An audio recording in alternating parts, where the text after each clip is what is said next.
Today we are speaking with Dr. Etta Gant, who is a therapist here at Etheridge Counseling Group in Charleston, South Carolina. Dr. Gant, thank you so much for joining us. Chat a little bit about creativity. Yeah, excited. I love talking about creativity. It's one of my favorite coping skills to encourage with clients is finding creative outlets. So I'm excited. I've definitely been inspired by you since getting to know you and how frequently you talk about creativity. It's kind of gotten some of the juices flowing in my own head about ways of being a little bit more creative and bringing that into my life. But I'm curious, talking about creativity.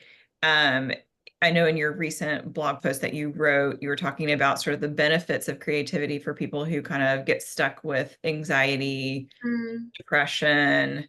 Um, can you talk a little bit about anxiety, depression, and how creativity can be helpful for those things? yeah. Um, well, of course, anxiety and depression happen for a number of reasons, and some of us kind of go in and out of cycles with anxiety and depression our whole lives. Some of them it's short lived and situational, or sometimes it's just kind of the day of feeling more anxious and more depressed. Doesn't have to be clinical.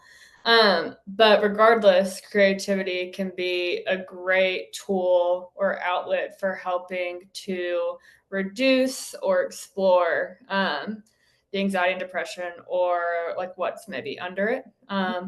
A lot of times we can get stuck in anxiety and depression if we don't have outlets at all, Mhm. or if our outlets aren't working anymore, or if we are not exploring or experiencing whatever emotions are under the anxiety and depression, the emotions that maybe we're not feeling, sadness, anger, disappointment, grief, whatever it is, or maybe that we're feeling like so much that it's consuming us. And so creativity can help to explore those and integrate those in a way so that you can get in touch with your emotions or not be so consumed by them. I love that. Yeah. So, kind of thinking like all of those emotions can kind of get trapped in a way. I kind of think of like a Coke bottle, that's been shaken. Like there's too much pressure in it. And so Mhm. creativity can kind of be, you're saying, is sort of a way of like releasing some of that pressure, getting some of that stuff moving. Of So they're course, yeah. not sort of all pent up. Um, do you have any sort of like suggestions or favorite creative outlets, or are there some that maybe like, I mean, when I think of like creativity, I'm thinking of like painting.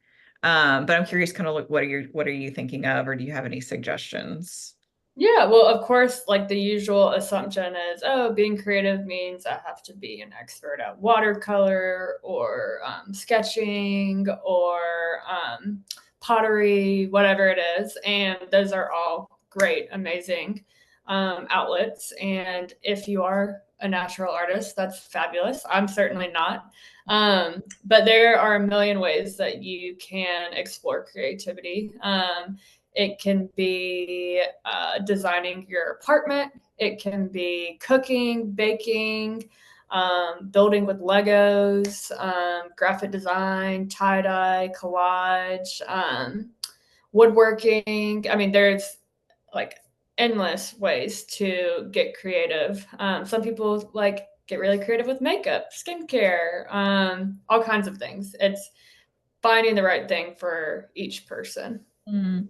It's in each one of those things you mentioned. Well, a lot of them are things that I maybe wouldn't really think of. There are maybe aren't the go-to things like drawing or something like that. But like, yeah, Mhm. absolutely. Cooking, skincare, carpentry, all of those things Mhm. are. And I kind of noticed like a common theme through all the things you mentioned is sort of like a mindfulness aspect. Like when you're Mhm. focused on something like that, there's sort of a, would you agree? Is that there's sort of like a Absolutely. mindfulness Yeah. piece? I think some of the most powerful properties of creativity is the mindfulness element of being really intentional, being really connected, whether it's to the colors on the page or the ingredients that you're putting into your dish.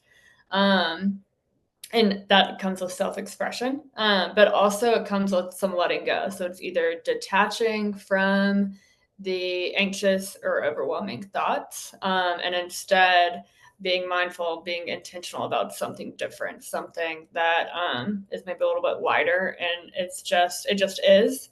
It could be bringing you joy, or it could just being something different. If maybe you're not in a place where you can't find any joy, it's just getting you a little bit more detached and a little bit more connected to yourself too. Yeah, like which is so different than like suppressing emotions. You're not really talking about that. You're talking about sort of Mhm. just disconnecting, getting a little bit of distance from that overwhelm, Mhm. doing something maybe tactile or creative Mhm. in some sense that kind of brings a Mhm. sense of like Yeah. connectedness to yourself. Mhm. I love that.